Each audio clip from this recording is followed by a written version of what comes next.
Welcome to my cutie channel Jaishika world. நம்ம சேனலை first பார்க்குறதா இருந்தால் மறக்காமல் சப்ஸ்கிரைப் பண்ணி பக்கத்தில் இருக்க பெல் ஐக்கானையும் கிளிக் பண்ணிக்கோங்க. அப்போ தான் நான் போடுற வீடியோஸ் எல்லாம் உங்களுக்கு நோட்டிஃபிகேஷனில் வரும். நம்ம சேனல் ரொம்ப பிடிச்சிருந்தா லைக் பண்ணுங்கள், ஷேர் பண்ணுங்கள், கமெண்ட்டும் பண்ணுங்கள்.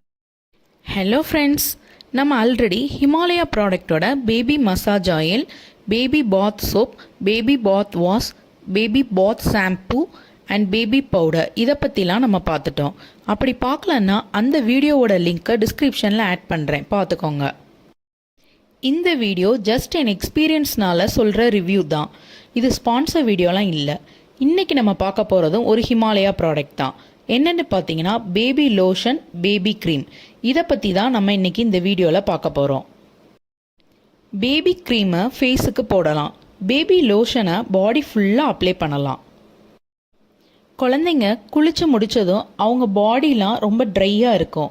அந்த டைமில் ட்ரை ஆகாமல் இருக்கிறதுக்கு இது மாதிரி லோஷன்ஸ் அல்லது க்ரீமை அப்ளை பண்ணி விட்டுறணும். வின்டர் டைமில் இதெல்லாம் கண்டிப்பாக யூஸ் பண்ணியே ஆகணும், இல்லைனா ஸ்கின் ரொம்ப ட்ரை ஆகிரும். குழந்தைங்களோட ஸ்கின் ரொம்ப ட்ரை ஆகிறதுனால ரேஷஸ் வர்றதுக்கு ஆரம்பிக்கும். லோஷனுக்கும் க்ரீமுக்கும் என்ன டிஃப்ரென்ஸ் பார்த்தீங்கன்னா, லோஷன் கொஞ்சம் வாட்ரியாக இருக்கும், க்ரீம் கொஞ்சம் திக்காக இருக்கும். லோஷன் யூஸ் பண்ணியும் பேபி ஸ்கின் ட்ரையாக இருக்குன்னு நீங்கள் ஃபீல் பண்ணிங்கன்னா க்ரீம் யூஸ் பண்ணலாம். ரொம்ப ட்ரையாக இருந்தால் க்ரீம் யூஸ் பண்ணால் ட்ரை ஆகாமல் அது ஸ்டாப் பண்ணிடும். இந்த ரெண்டுமே ஸ்கின்னை சாஃப்டாக ஸ்மூத்தாக வச்சுக்கும். இது ஒரு எக்ஸலண்ட் மாய்ஸ்சரைசர்.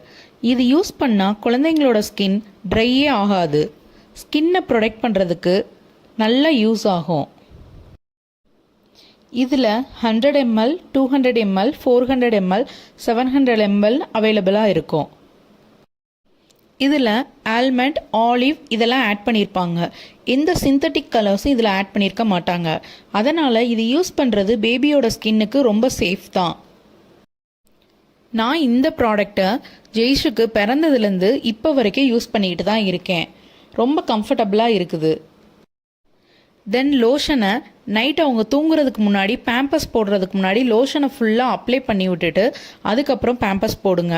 ஏன்னா ட்ரையாக இருந்துச்சுன்னா பேம்பஸ் போட்டதும் அவங்களுக்கு ரேஷஸ் வர ஆரம்பிக்கும். அதனால் லோஷன்ஸ் அங்கே தடவிட்டு நீங்கள் பேம்பஸ் போட்டிங்க அப்படின்னா ரேஷஸ்லாம் வராது. ரேஷஸ் தடுக்கிறதுக்கு இது ஒரு எக்ஸலண்ட் ப்ரொடக்டராக யூஸ் ஆகும். இப்போ வரைக்கும் நான் பேம்பஸ் போடுறதுக்கு முன்னாடி லோஷனை ஃபுல்லாக அவளுக்கு அப்ளை பண்ணி விட்டுட்டு தான் நான் பேம்பஸே போடுவேன். தென் லோஷன் வாங்குறப்ப கேப் வச்சு க்ளோஸ் பண்ணுற மாடல் வாங்காதீங்க, இப்படி ப்ரெஸ்ஸிங் டைப் வாங்குங்க. ஏன்னு பார்த்தீங்கன்னா இப்படி ப்ரெஸ்ஸிங் டைப் வாங்கினா தான் ஈஸியாக இருக்கும் யூஸ் பண்ணுறதுக்கு, ரொம்ப வேஸ்ட்டும் ஆகாது. இந்த ப்ராடக்டை ஆன்லைன்லேயும் வாங்கிக்கலாம், எல்லா மெடிக்கல் ஷாப்லேயும் வாங்கிக்கலாம். ஆன்லைனில் வாங்கணுன்னா அதோட லிங்க்கை டிஸ்கிரிப்ஷனில் ஆட் பண்ணுறேன். வேறு எந்த டவுட்ஸ்னாலும் கமெண்ட் பண்ணுங்கள். தேங்க்யூ.